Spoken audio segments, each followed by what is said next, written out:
defend him. And that's the way it is for many human rights defenders around the world. You talk about them being brave, but actually very often it's inevitable. It's the inevitable humanity of people to stand up for justice, to stand up for human rights. And so Osanlu went back. And he went back, and within less than a week, Peugeot 601 or whatever it is, the cars that they use there, dragged out of the cab of his bus, thrown into a vehicle, disappeared, distraught family, Parvaneh's wife running around looking for him, everybody looking for him, no one knows where he is. We issue another urgent action, call the ambassadors, quick protests, and eventually, as so often happens, he emerges. And he emerges in prison, and he's sentenced to 6 years in jail.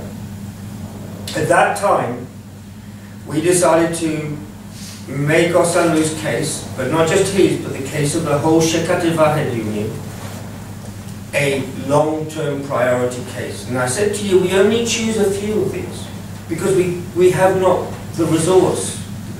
But we chose the case. Why did we choose the case? Because in our mentality, our first responsibility is to support human rights defenders that are defending rights in their own communities. Because if we defend them, they can defend the rest. But if we don't defend them, no one gets to assert their rights. And we chose the Osanlu and Tehran bus workers case as well because we knew we could have a partnership with the global unions. My job is to stimulate cooperation and collaboration with trade unions around the world. And so we began a very difficult and complicated strategy of campaigning with the global unions, and we had global action days, and we responded to emergencies. But what was clever about this approach was we identified the countries of greatest influence on Iran. Turkey, Indonesia, the largest Muslim country in the world, Venezuela, where the Iranian authorities had done a deal, oil for tractors or something of that sort, Brazil, a leader of the non-aligned movement.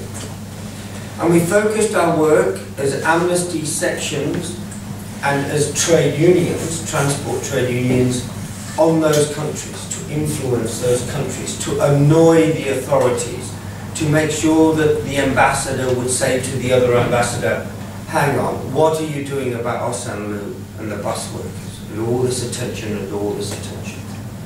But we had bad news. After 2 years, we received a report that Osanlu had been told by the prison doctor that he would lose his eyesight in both eyes because of detached retinas. Detached retinas due to the violence of his arrest, that he would lose his eyesight within 2 weeks unless he was taken from prison to hospital to have the operations necessary to save his eyes. And the prison authorities, no, not the prison authorities agreed, but the judge said no, that he will not be removed from jail. So we launched a global appeal with the International Transport Workers Federation.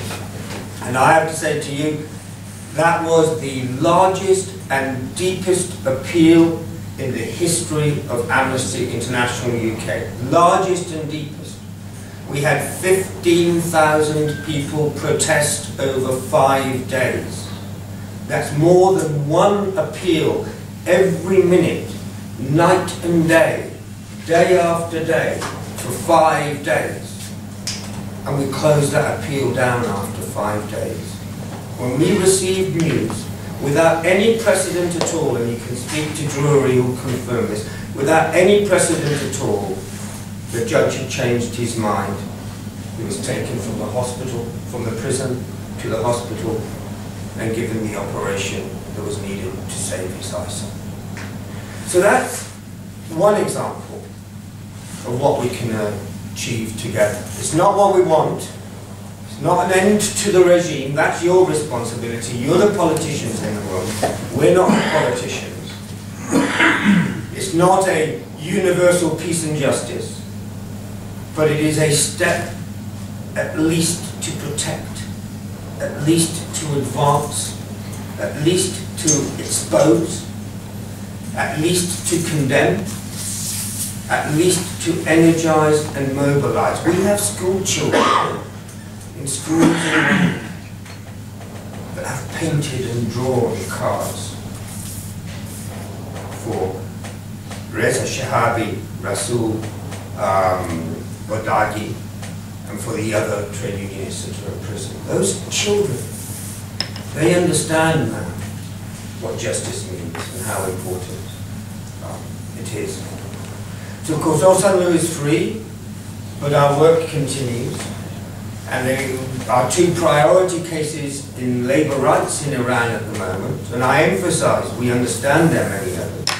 There are two priority cases. The case of Reza Shahabi, who is Osanlu's deputy, or Medadi's his deputy, but Shahabi is the treasurer, who has a 6-year sentence, who has been on hunger strike. And I remember holding a big placard up in Vancouver at an international conference that Cristina Kirchner from President of Argentina was coming to, and I speak Spanish, so I had an opportunity to tell her about the situation for workers in Iran. And the other case that we're working on is on the case of the Iranian Teacher Trades Association, the teachers that are in prison, because we also have a good relationship with the Global Organization for Teachers, which is 30 million teachers around the world. So what I've tried to give you a picture of, first is of our limitations and our humility, the importance to us of partnership, the importance also to us of strategy, of choosing those cases where an impact for the individual will bring an impact for others, of focusing on the countries of greatest influence. Now, in my work in Burma, the countries of influence are different from the countries that are important for Iran. So every case every situation is different. And finally, I think I've tried to emphasize that we're an activist movement, ordinary people coming together to make a difference, to do something extraordinary. And you are welcome to be part of that, either as our members, as our supporters, on the protest lines, or indeed as our partners and challengers in the work that we do. Now, I mentioned earlier on that we use urgent actions when people are in extreme situations. And unfortunately, in Iran, we have a lot of urgent actions because there are a lot of people in urgent situations. And again, I tell you, we cannot take every case. The Iran team will get a tearful call from a mother of a child who's disappeared. We cannot take every case. But we, again, take those cases where we think we can have some influence on the broader picture. And so what I've put on the side is, and is only available in English, I'm afraid, is the latest urgent action that we have, which is on the Nassim Sotoudeh case. Sotoudeh case. And as you know, she's a prominent human rights lawyer. And, the one way, the judiciary, the Iranian authorities, they do two things. One is they persecute lawyers so that people do not get access to justice. And when that doesn't work, they just ignore their own rules anyway. Both of those amount to impunity. And impunity is the most dangerous form of human rights abuse. It's my biggest concern in Colombia. It's been my biggest concern in Burma, but it's also my biggest concern in Iran. So I've left these on the side, and you know what to do. There is a story to be told, some background, and some people to write a letter to. Now I'm sure, of course, if you write in Persian, it will be more easily read than if our people write in English. But our people write in English.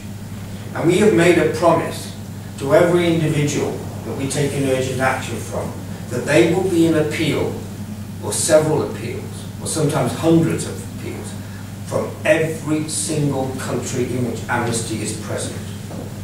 So the Uruguayans will be writing, the Indians will be writing, amnesty in Malaysia, amnesty in Nepal, and amnesty in the UK as well. So every single appeal, at least we wish to keep these people alive, we wish to keep them protected, but of course we want them free, and freedom for all the people around.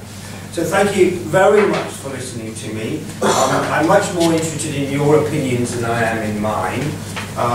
So if you have time to ask questions, that's great.